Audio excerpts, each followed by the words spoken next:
Pernahkah Anda merasa sangat lelah dengan hidup? Seolah-olah semua yang Anda lakukan tidak ada artinya? Bahkan, Anda merasa lebih baik jika hidup ini berakhir saja. Anda tidak sendirian.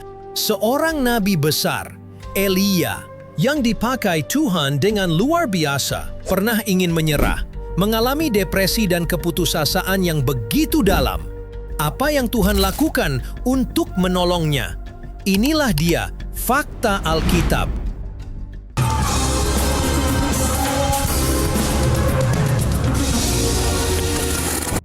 Sepak terjang besar Nabi Elia. Elia adalah salah satu nabi terbesar dalam sejarah Israel.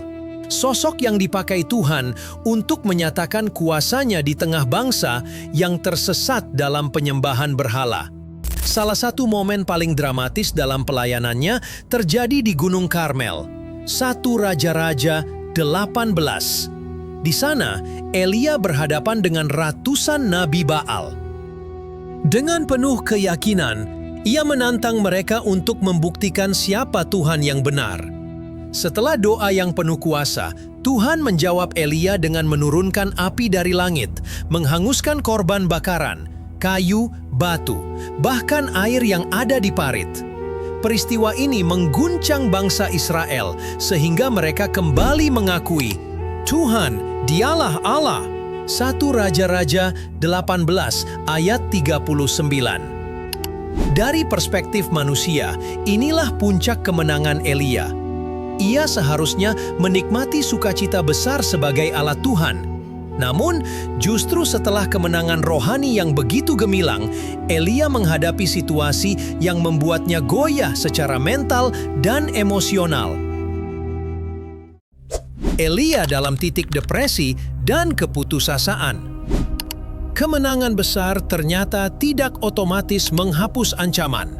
Ratu Izebel, istri Ahab, justru mengirim pesan ancaman bahwa Elia akan dibunuh.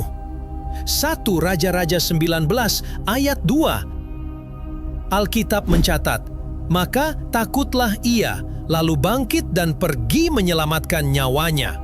1 Raja-Raja 19 ayat 3. Elia melarikan diri sejauh mungkin hingga ke padang gurun. Dan di bawah pohon arar, ia berseru, "Cukuplah itu! Sekarang, ya Tuhan, ambillah nyawaku."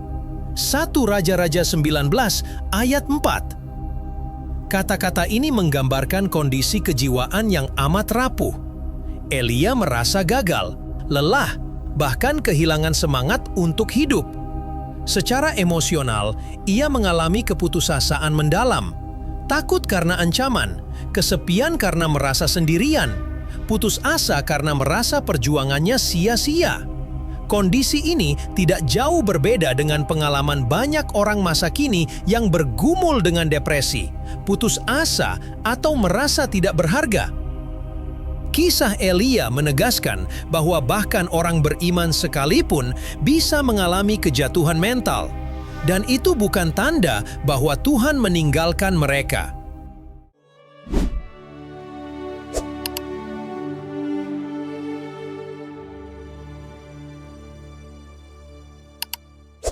Tuhan memulihkan Elia. Respons Tuhan terhadap Elia sangat penuh dengan kasih. Ia tidak menegur atau menghakimi Elia karena ketakutannya. Sebaliknya, Tuhan mengutus malaikat untuk menyentuh dan melayani dia.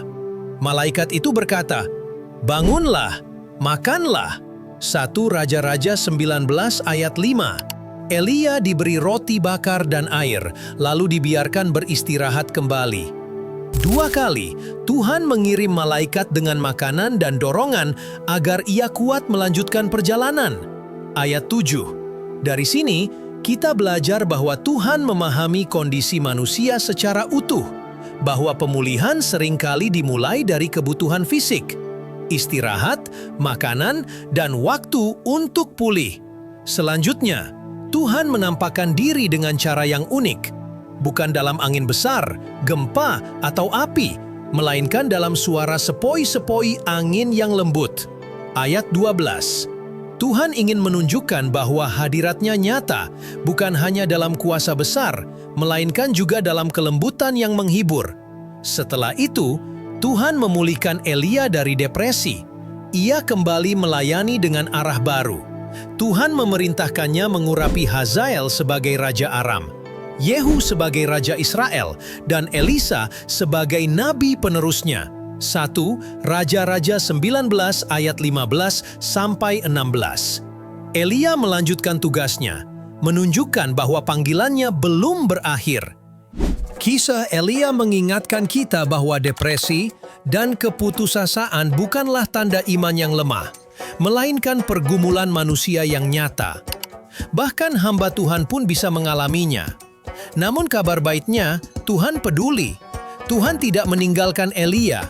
Ia memberi waktu untuk Elia beristirahat, menguatkan tubuh dan jiwa, menyatakan kehadirannya yang lembut, dan memulihkan tujuan hidupnya.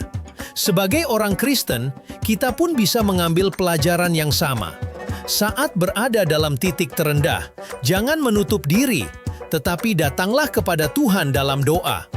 Ambillah waktu untuk beristirahat, menjaga tubuh dan pikiran, serta dengarkan suara lembut Tuhan melalui firman-Nya. Ingatlah, kita tidak pernah sendirian, karena ada komunitas iman yang peduli, dan Tuhan sendiri yang selalu menyertai. Jika hari ini Anda merasa seperti Elia, lelah, putus asa, bahkan merasa tidak ingin melanjutkan hidup, ingatlah, Tuhan peduli pada Anda. Jangan hadapi ini sendirian. Hubungi layanan doa cahaya bagi negeri di nomor 082 215 002424 atau tulis pesan Anda di kolom komentar. Tim doa kami siap mendukung dan mendoakan Anda. Karena sama seperti Elia, Anda pun berharga di mata Tuhan. Demikian fakta Alkitab hari ini. Tuhan Yesus memberkati.